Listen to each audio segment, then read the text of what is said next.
The city of San Francisco sprawled beneath us, a grid of electric veins pulsing in the dark, but the only heat I felt was radiating from the woman standing inches from me. The glass wall of the executive suite pressed cold against my spine, trapping me between the vertigo of the 40-story drop and the terrifying solidity of her. Serafina didn't blink. The silence on the empty floor was absolute, broken only by the sharp, ragged intake of my own breath. She smelled of expensive sandalwood and steel. She leaned in, her lips grazing the shell of my ear, and whispered with lethal precision, "I want to see how you break." To understand how we reached that precipice, you have to understand the architecture of ether. We build the kind of software that runs the world's financial backbones, and our headquarters reflects that cold utility. It is a fortress of chrome and transparency, a place where weakness is visible from every angle. I learned quickly that in a building made of glass, you have to be made of stone. As the lead engineer, I didn't have the luxury of being soft. My parents didn't cross an ocean and work themselves into early graves for me to be merely competent. I carried their survival instinct into every code review, every deployment, every 14-hour day. I learned to armor myself in perfection, because when you come from where I come from, you know that being good isn't enough. You have to be undeniable. Then there was Serafina.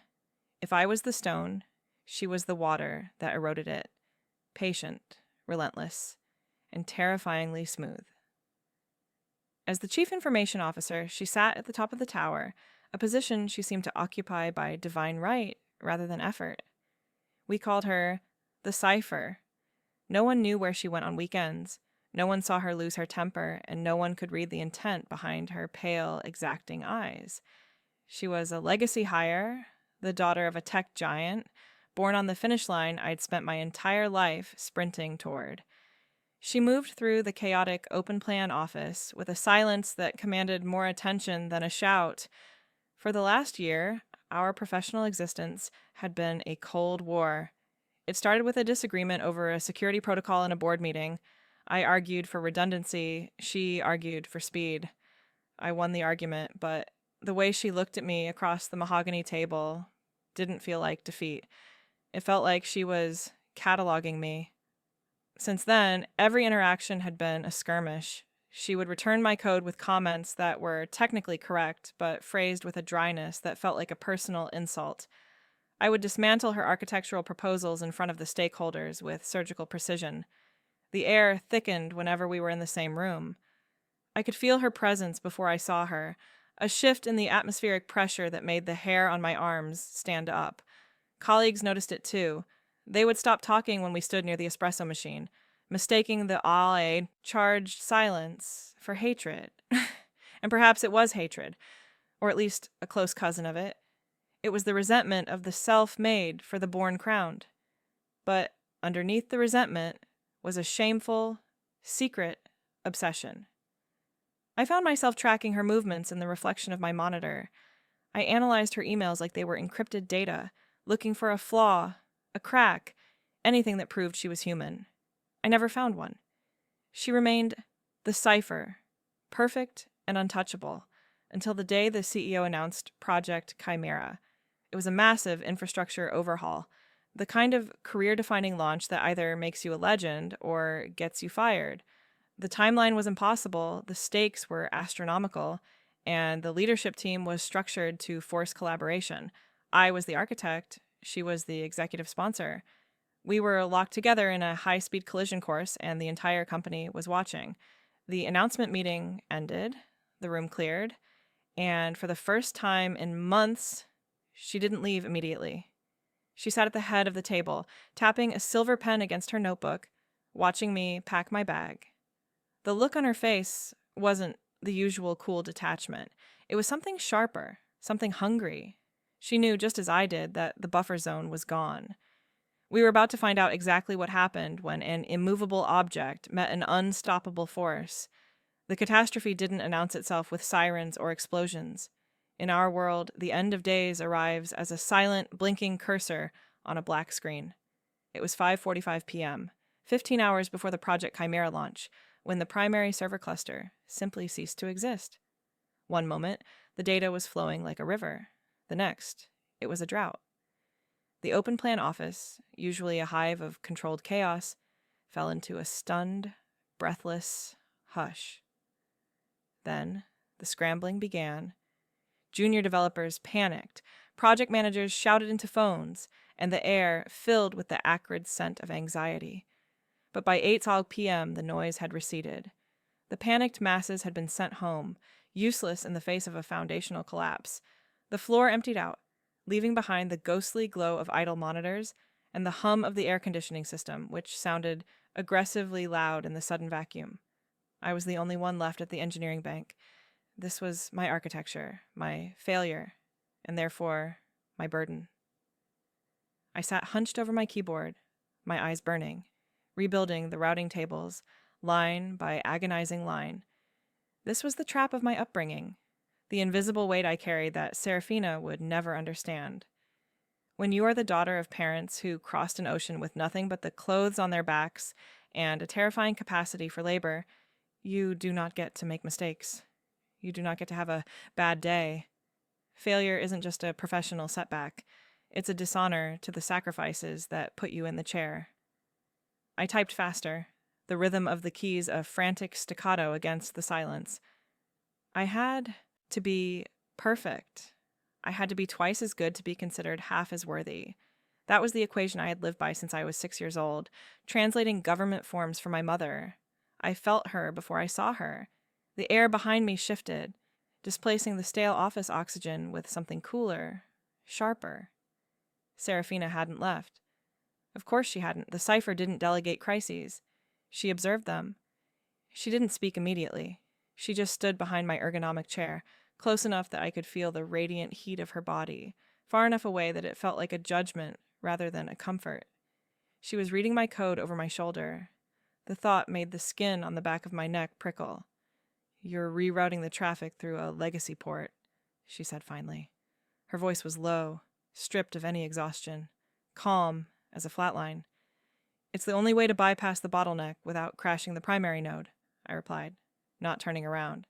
I kept my eyes locked on the screen, refusing to let her see the fatigue I knew was etched into my face. "The standard protocol won't handle the load." "It's risky," she countered.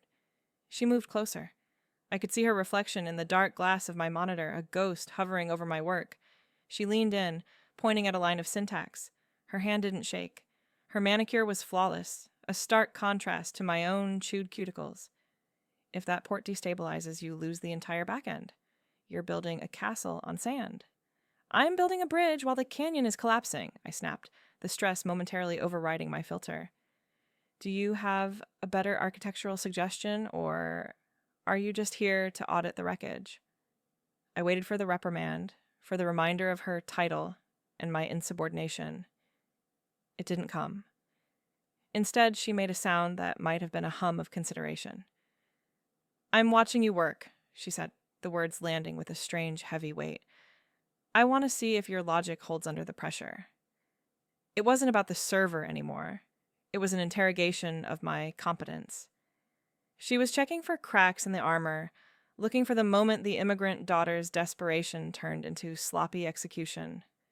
I straightened my spine, typing with renewed, angry precision.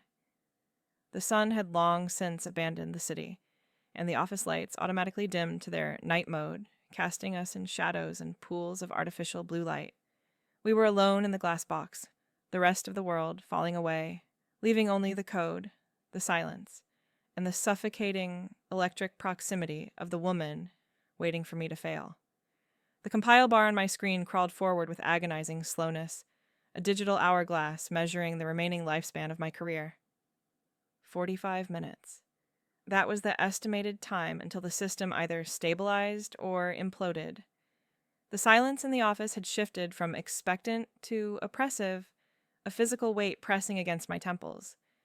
I needed to step away. I needed caffeine, and I needed to escape the radius of Seraphina's judgment, even if just for the time it took to brew a double shot.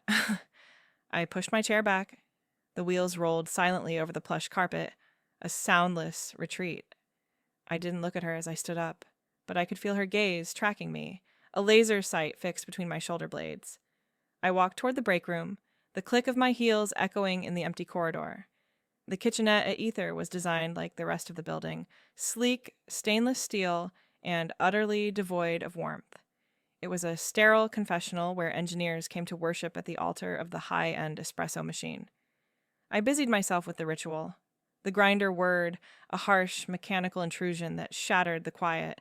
The smell of dark roast filled the air, a grounding, earthy scent that momentarily masked the metallic tang of ozone and anxiety. I leaned against the counter, closing my eyes for a second, letting the hum of the refrigerator vibrate through the marble against my hip. My hands were shaking. Just a tremor, barely visible, but enough to betray the adrenaline crash that was imminent. "You're vibrating." The voice came from the doorway, smooth and cool. I didn't jump. I was too tired for theatrics, but my eyes snapped open. Serafina was leaning against the doorframe, arms crossed over a blazer that didn't have a single wrinkle, despite the hour. She watched me with that unnerving clinical detachment, her head tilted slightly to the side. "It's the caffeine deficiency," I lied, my voice raspy. I turned back to the machine, watching the dark liquid stream into the white ceramic cup. "Some of us run on coffee, not ice water." "You're running on fumes," she corrected, stepping into the small room. The space suddenly felt microscopic. The kitchenette was narrow, designed for efficiency, not for two rivals to orbit each other. "You've been staring at that monitor for 6 hours without blinking. Your syntax is starting to drift." It wasn't an insult, exactly.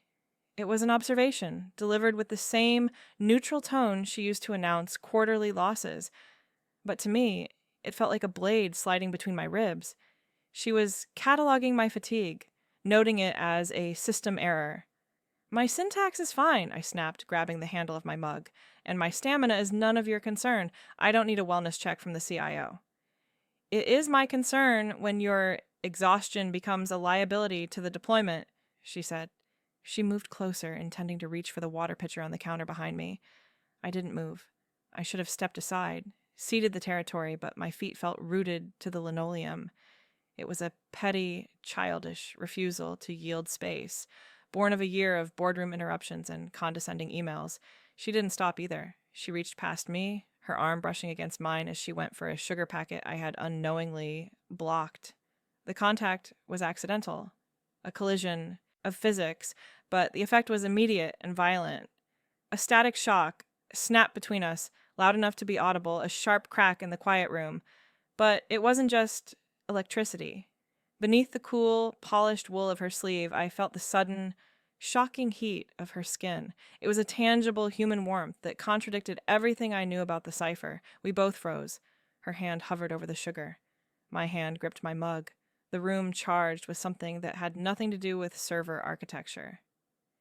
For a second, the professional veneer cracked. I looked up and she was looking down, her eyes wide, the pupils dilated. She wasn't looking at me like a rival or an employee. She was looking at me like I was a variable she hadn't accounted for. She pulled her hand back first. The movement was sharp, a recoil. She didn't take the sugar. She stepped back, putting a safe, sterile meter of distance between us. But she didn't leave. Her gaze lingered on my face, unflinching, dissecting the flush I could feel rising on my neck. "Check your parameters again," she whispered, her voice tight. Then she turned and walked out, leaving me alone with the humming fridge and the trembling in my hands that had nothing to do with caffeine. The atmosphere had shifted. The Cold War was heating up. I returned to the glass office, the ceramic mug warm in my hands, but the heat didn't reach the cold knot in my stomach. The walk back felt different. Before, the silence of the empty floor had been a vacuum, a lack of noise. Now it was a presence. It had weight and texture, thickened by the static that had snapped between us in the kitchenette. I sat down, the leather of my chair creaking, a sound that seemed aggressively loud in the stillness.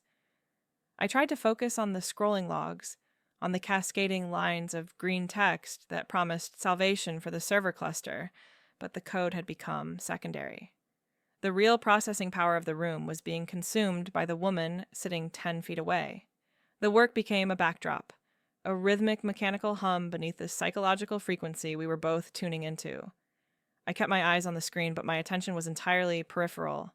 I was tracking her breathing, the rustle of her silk blouse as she shifted, the rhythmic tapping of her pen against the mahogany desk. It was a language of micro-movements, and I was fluent in it. Then I saw it.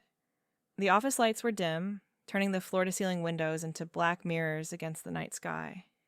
In the reflection of the glass, ghosted over the lights of the sprawling city below, Serafina was watching me. She wasn't looking at her screens. She was staring at the back of my head, her expression unreadable, stripped of the professional mask she wore like armor. For a moment, the cipher was decipherable. There was curiosity there, yes, but also something darker, a kind of clinical fascination, like a scientist watching a specimen struggle in a jar. Why do you fight? It's so hard. Her voice cut through the hum of the HVAC system, startling me not with its volume, but with its proximity. I hadn't heard her move. I spun my chair around. She was standing right at the edge of my workspace, leaning against the partition, arms crossed. Fight what? I asked, my voice defensive by default. The server failure? That's my job, Serafina. I fix things. The process, she corrected. She took a step into my personal zone, invading the invisible boundary I had erected around my desk. You code like you're running from something. Every line is a fortification. You don't build software. You build bunkers. I felt a flash of irritation, hot and sharp. Some of us don't have the luxury of building playgrounds, I said, my voice dropping an octave. I build things that last because I can't afford for them to break. I don't have a safety net waiting to catch me if I fall. I don't have a legacy name to hide behind. It was a low blow, a direct strike at her privilege, and I saw it land. Her eyes narrowed, the temperature in the immediate vicinity dropping 10 degrees. You think my path was paved, she said softly. It wasn't a question. You think because I sit in the corner office I didn't bleed to get there. That is a dangerous assumption. I think you've never had to wonder if you belong in the room, I countered, standing up. I needed to be on my feet. Sitting down while she loomed felt too much like submission. I think you look at this crisis as a puzzle to be solved, not a threat to your existence. And you look at everything as a threat, she said, stepping closer. She was in my space now, fully. She reached past me, ostensibly to point at a fluctuating graph on my secondary monitor, but the movement brought her body within inches of mine. You're so busy defending your position that you're missing the obvious solution. I didn't flinch. I forced myself to hold my ground, even as my heart hammered a frantic rhythm against my ribs. She was close enough that I could count the individual lashes framing her pale eyes. Close enough to smell that sandalwood scent again, intoxicating and suffocating. This was no longer about the server. This was about dominance. She was testing the perimeter, seeing if I would step back, if I would yield the physical space to her authority. I'm not missing anything, I said, looking her dead in the eye, refusing to glance at the screen she was pointing to. And I don't need you hovering over me to do my job. Back off, Serafina. Precision, she whispered, the word hanging in the air between us. That's what you lack.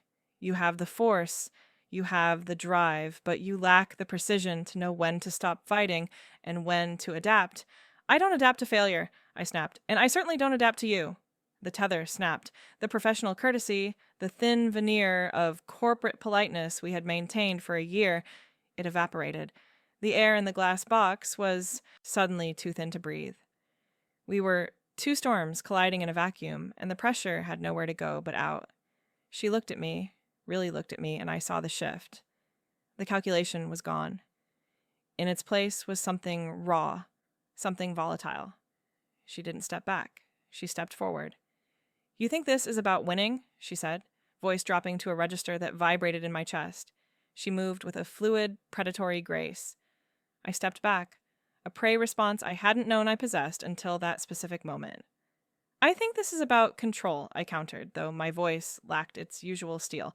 You can't stand that I don't fit into your neat little columns of data. I took another step back. My heel hit the metal casing of the floor vent. She matched me, stride for stride, eating up the space. The cavernous office shrunk to the charged air separating our bodies. Data is predictable, she murmured. She was hurting me. I realized it too late. You are volatile. I took one final step backward and the world stopped. The cold shock of the floor-to-ceiling window pressed against my spine. There was nowhere left to go. Behind me, the city of San Francisco fell away into a glittering abyss of darkness and electric light. In front of me, Seraphina stood like a monolith. She didn't stop. She closed the final distance, slamming her hands against the glass on either side of my head. The dull thud vibrated through my skull. I was trapped, caged between the freezing glass and the radiating heat of her body. She was close, so close I could see the faint, frantic pulse in her throat, betraying the icy composure of her face. The scent of sandalwood and expensive fabric enveloped me, drowning out the recycled air. My heart hammered against my ribs, a frantic bird trying to escape a cage of bone. I should have pushed her away. I should have shouted, cited HR protocols, stormed out. But I was paralyzed. Not by fear, though there was plenty of that, but by a sudden, terrifying clarity. The way she looked at me wasn't with the disdain of a superior. Her pupils were blown wide, swallowing the iris. She wasn't looking at an employee she wanted to fire. She was looking at a puzzle she was desperate to solve. She leaned in.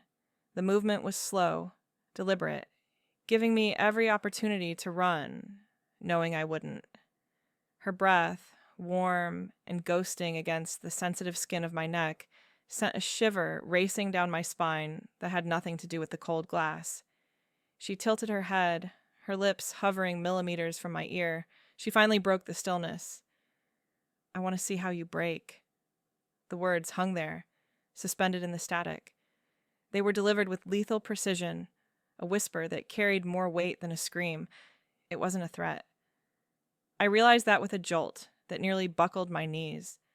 A threat implies destruction for the sake of removal.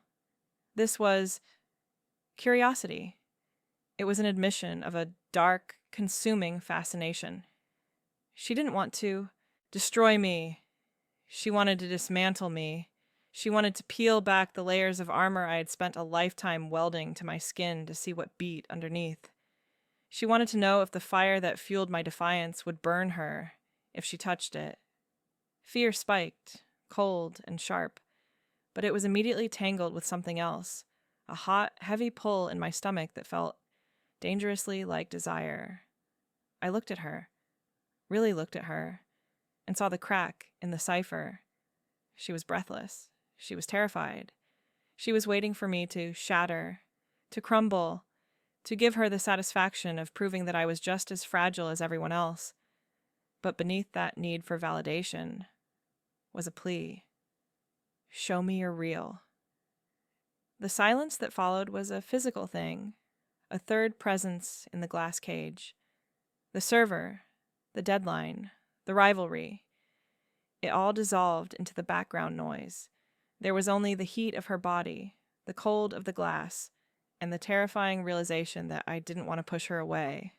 I wanted to see what happened if I stayed. I wanted to see who would break first. That was the calculation error she made. She assumed that pressure would always result in a fracture. But she had misread the material. I wasn't glass. I was something forged in much hotter fires than this corporate kiln. I took a breath. It was deep, deliberate, filling my lungs with the heavy electric air between us. I let the oxygen expand inside my chest, pressing back against the invisible weight of her expectation. In that suspended second, my history rose up to meet her privilege. I thought of the years spent translating eviction notices for my parents, the nights spent debugging code until my eyes bled just to prove I deserved a seat at the table. I had spent a lifetime hardening myself against a world that wanted to see me fail. Seraphina thought she was applying a braking force, but she was just testing the structural integrity of a fortress that had been under siege for decades. I had learned to survive in spaces that weren't built for me. This glass cage, expensive and cold, was just another room I had to conquer. Instead of shrinking away from her, instead of turning my face to hide the fear she so desperately wanted to see, I moved. I leaned my head back against the freezing window, the glass biting sharply into my scalp. I tilted my chin up, exposing the vulnerable column of my throat. It was a gesture of submission in form, but in intent, it was a dare. It was the movement of a wolf baring its neck, not to surrender, but to show it wasn't afraid of the teeth. I locked my eyes on hers, refusing to blink, refusing to let her look away from the defiance burning in the dark. "You think I'm fragile," I said. My voice was steady, stripped of the tremor that had shaken my hands earlier. It wasn't a question. It was a flat, calm statement of fact that cut through the tension like a diamond drill. The effect was instantaneous. Seraphina's mask, that flawless porcelain facade of the cipher, slipped. It didn't crack. It simply dissolved. Her lips parted, a sharp, ragged intake of breath escaping her throat. The pupils that had been blown wide with the thrill of the hunt suddenly contracted, focusing on me with a new, terrifying clarity. The arrogance drained out of her posture. The arms that had been caging me in, rigid and dominant, began to tremble.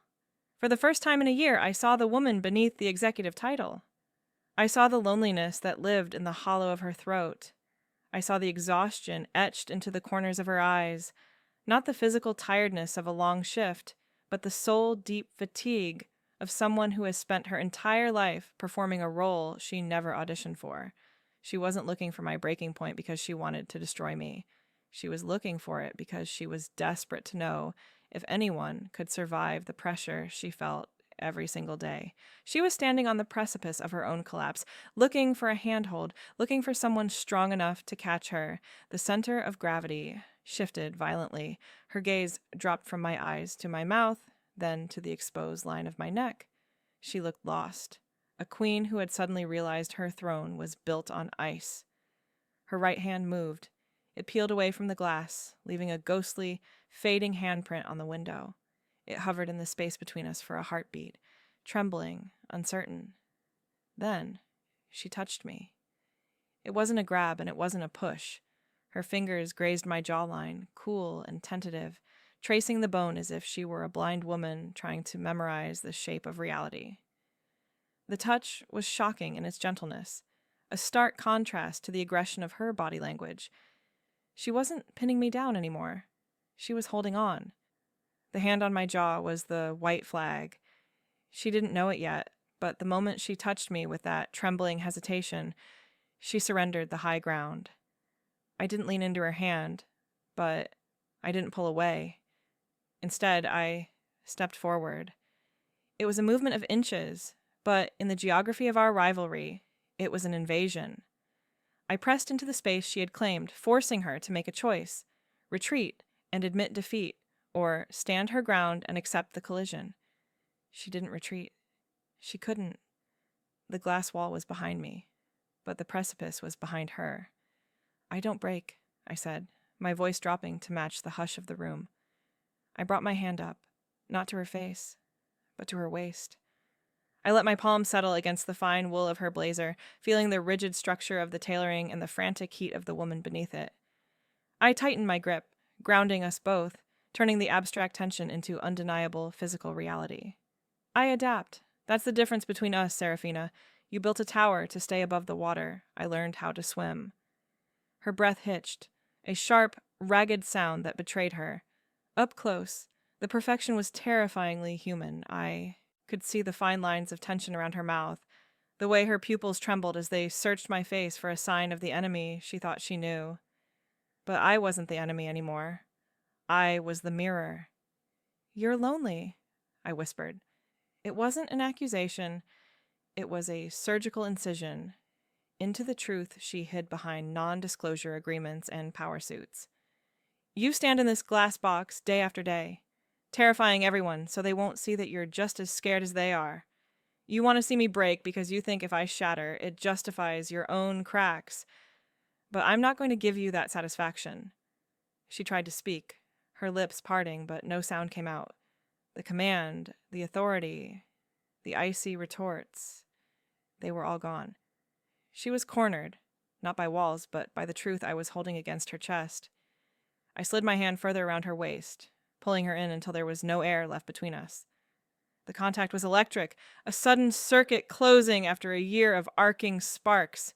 "You don't want me to break," I murmured, leaning in until our lips were ghosting against each other, sharing the same carbon dioxide. You want to know that you're not the only one holding the weight of the sky. She made a sound then, a low, desperate noise in the back of her throat, and the last of her control snapped. But this time, she didn't attack. She surrendered. She closed the distance, crashing her mouth against mine with a desperation that stole the breath from my lungs. It wasn't a tentative first kiss.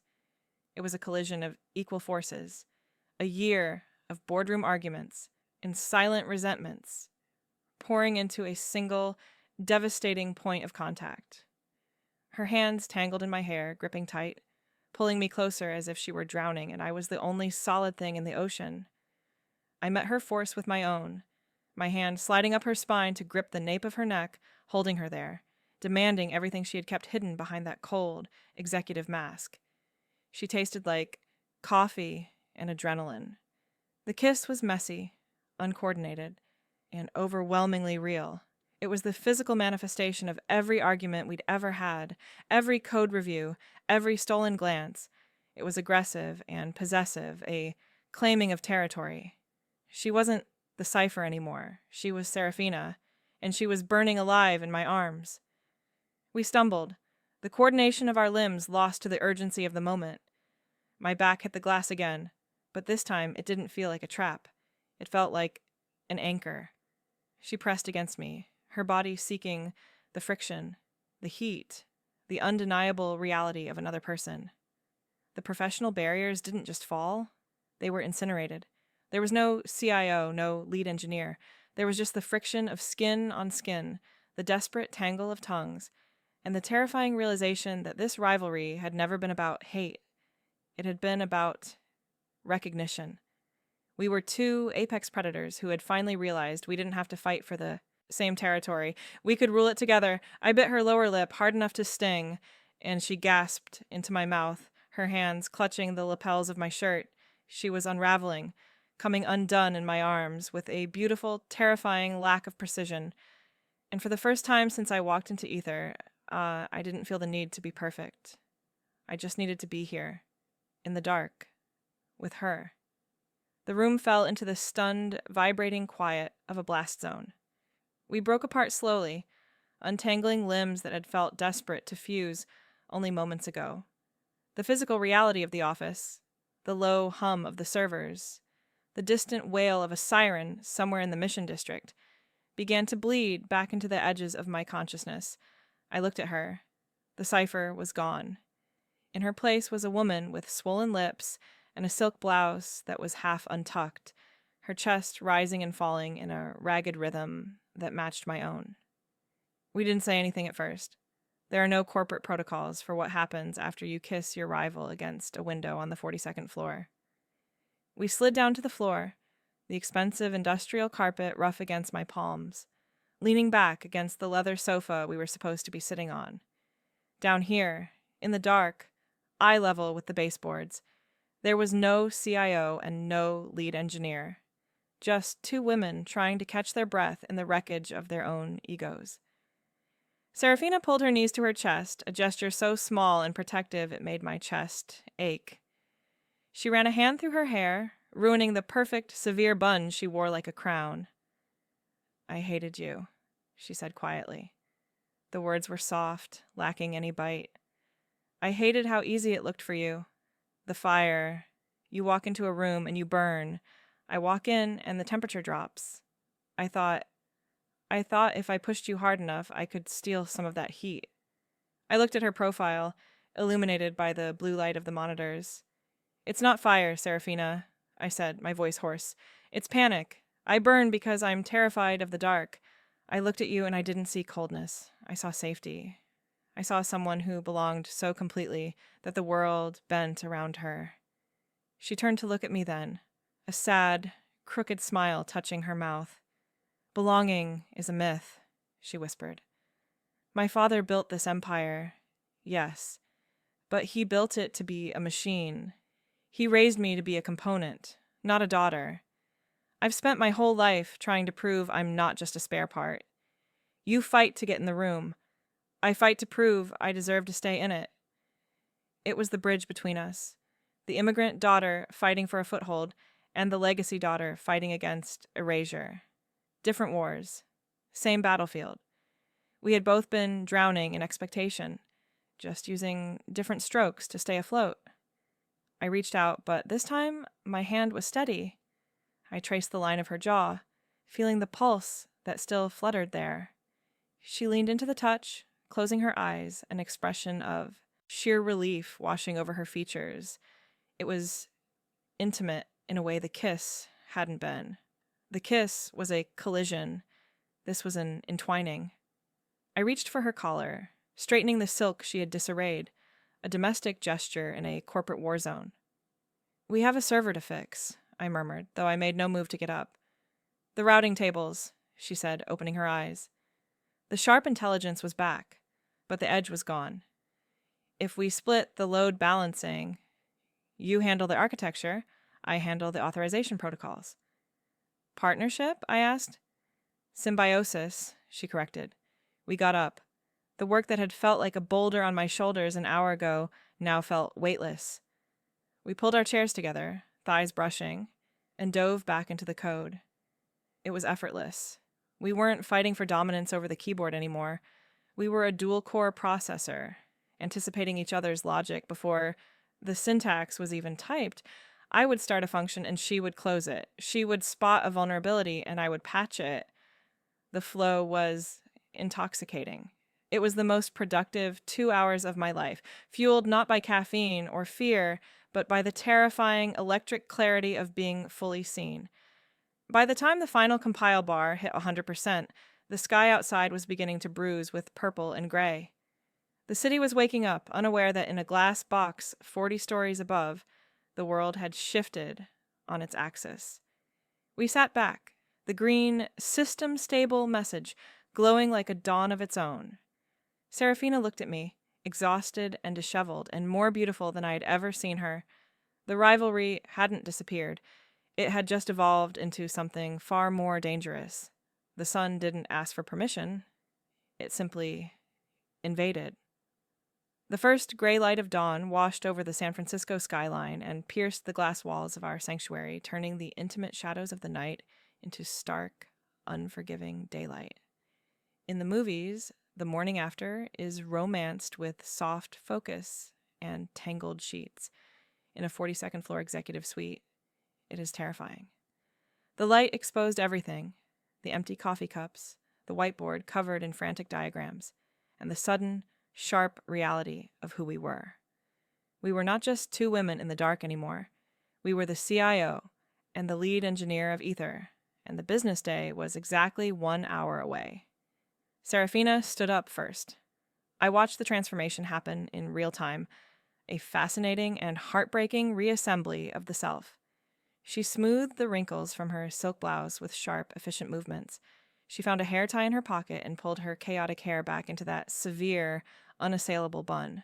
She put her blazer back on, and with it, she seemed to put the cipher back on like a suit of armor. Her spine straightened, her chin lifted, and the softness around her eyes began to harden into that familiar, polished glass. Panic, cold and familiar, coiled in my stomach. This was the moment she would erase me. This was the moment she would thank me for my collaboration, mention a commendation for my file, and walk out the door, leaving the night to rot in the memory of things that shouldn't have happened. I couldn't let her seal the breach. "Don't," I said. The word was quiet, but it landed with the weight of a command. Serafina froze, her hand hovering over the door handle. She didn't turn around immediately. "Don't what?" she asked, her voice hovering dangerously close to her boardroom register. "Don't pretend this didn't change the architecture," I said, standing up. My legs felt heavy, but my voice was steady. "We fixed the code, Serafina. You can't roll back the deployment just because the sun came up." She turned then. The morning light caught the sharp angle of her cheekbone. She looked at me, really looked at me, and for a terrifying second I thought she was going to eviscerate me with a policy citation. But then the corner of her mouth ticked up. It wasn't a smile exactly. It was a concession. "I don't do rollbacks," she said softly. "I only move forward." She walked back to me, invading my personal space one last time before the world woke up. She didn't touch me. The glass walls were transparent and the cleaning crew would be arriving soon, but she didn't have to. She leaned in, her voice dropping to that lethal whisper that had started this entire cascade. Go home. Sleep. If I see you in this building before noon, I'll have security escort you out for insubordination. Is that an order, ma'am? I teased, the adrenaline finally giving way to a bone-deep exhaustion. It's a strategic directive, she countered, her eyes gleaming. I need my best engineer rested. We have an empire to run. We walked out of the glass office together, stepping into the hallway just as the first janitor turned the corner. We separated instantly, liquid and smooth, moving to opposite sides of the corridor like magnets with the same polarity. But the energy was there. It was a tether, invisible and unbreakable, stretching between us. I watched her get into her private elevator, the doors sliding shut on the image of her adjusting her collar, her eyes locking with mine for a fraction of a second. That look screamed ownership. It was terrifying. It was exhilarating. When I finally collapsed into my own bed, the sun fully up, I didn't dream of code. I checked my phone one last time. A single message from an unknown number, though I knew exactly who it was. Sleep well. We begin again tomorrow. The rivalry hadn't ended. We hadn't signed a peace treaty. We had formed an alliance. The game was still on, but the stakes had changed completely. We weren't fighting to destroy each other anymore. We were fighting to see who could build the highest platform for the other to stand on. The elevator doors had closed on her lingering, private smile, a promise that the war was over, but the conquest had just begun. Our rivalry was never about hate. It was about finding the only other person strong enough to hold the weight of the sky without buckling. The cipher had finally found her key. If you want to explore more stories where the tension breaks into something beautiful, subscribe for more.